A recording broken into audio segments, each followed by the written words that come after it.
देश में टीकाकरण की दर 100% तक सुनिश्चित हो, इसके लिए केंद्र सरकार की तरफ से कोल्ड चेन मैनेजमेंट को मजबूत किया जा रहा है। देश में टीकों को सुरक्षित रखने के लिए सौर ऊर्जा चालित फ्रीज को पहाड़ी और कम बिजली वाले क्षेत्रों में स्थापित किया जा रहा है।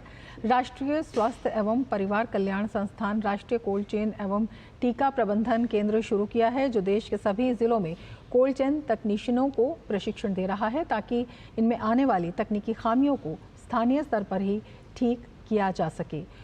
कोल्ड चेन टेक्नीशियंस की किस तरह से ट्रेनिंग दी जा रही है, इस पर राष्ट्रीय स्वास्थ्य एवं परिवार कल्याण संस्थान के निदेशक डॉक्टर धीरज साहा से खास बातचीत की हमारे संवाददाता नितेंद्र सिंह ने। केंद्र सरकार टीकाकरण को 100% तक पहुंचाने के लक्ष्य को लेकर चल रही है और कैसे टीकाकरण को 100% कवरेज मिले, इसको लेकर के देश भर में जो टीकाकरण अभियान है उसमें कोल्ड चेन मेंटेन किया जाता है और कैसे किया जाता है, इस पर बात करने के लिए हमारे साथ डॉक्टर धीरज साहा हैं।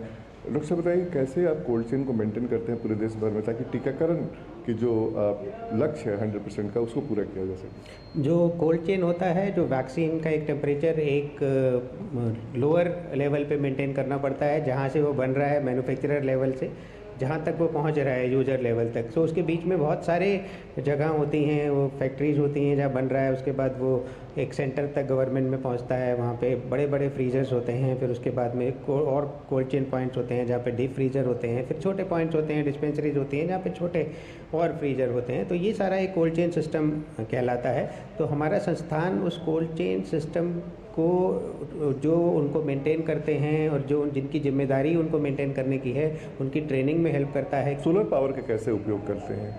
जो सोलर पावर है, बहुत सारे एरियाज़ हैं, नॉर्थ ईस्ट है जहाँ पर सोलर टेक्नोलॉजी के हमारे पास कोल्ड चेन इक्विपमेंट भारत सरकार के पास हैं या स्टेट गवर्नमेंट्स के पास हैं। तो वो सोलर इक्विपमेंट दो तरह से ज़रूरी है। जैसे कि हम जानते हैं कि सोलर टेक्नोलॉजी हमारी एक environmentally favourable, environmentally sustainable source of energy है, तो इस चीज़ पर्पज़ से भी। और दूसरा है कि कहीं पर जो इलेक्ट्रिसिटी जो है 24 आवर्स हो सकता है नहीं आती हो, वहाँ पे इंटरप्शंस हो जाते हों, तो ये इक्विपमेंट उनको इलेक्ट्रिसिटी डिसरप्शंस के बाद या जहाँ पे एनर्जी का सोर्स, क्योंकि वैक्सीन तो हर जगह पर देनी है, बिल्कुल पेरिफेरल एरिया में भी देनी है, पहाड़ों पर भी देनी है, ट्राइबल एरियाज में भी देनी है, तो सोलर इक्विपमेंट भी इंस्टॉल्ड हैं। टेक्नोलॉजी का कैसे उपयोग करते हैं, खासतौर पर ट्रैक करने में? मान लिया कोई कोल्ड चेन कहीं डिस्टर्ब हो रहा हो तो कैसे मंत्रालय को रिपोर्ट मिलता है? तो हम जितने भी कोल्ड चेन इक्विपमेंट हैं जो कि इंस्टॉल्ड हैं, उनकी एक इन्वेंट्री यहाँ पर मेंटेन रहती है और उस इन्वेंट्री को रेगुलर जो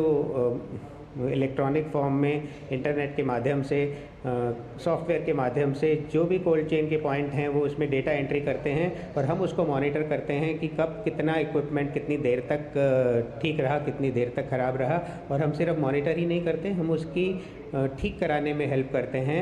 कैमरामैन पीयूष के साथ नितेंद्र सिंह, DD न्यूज़।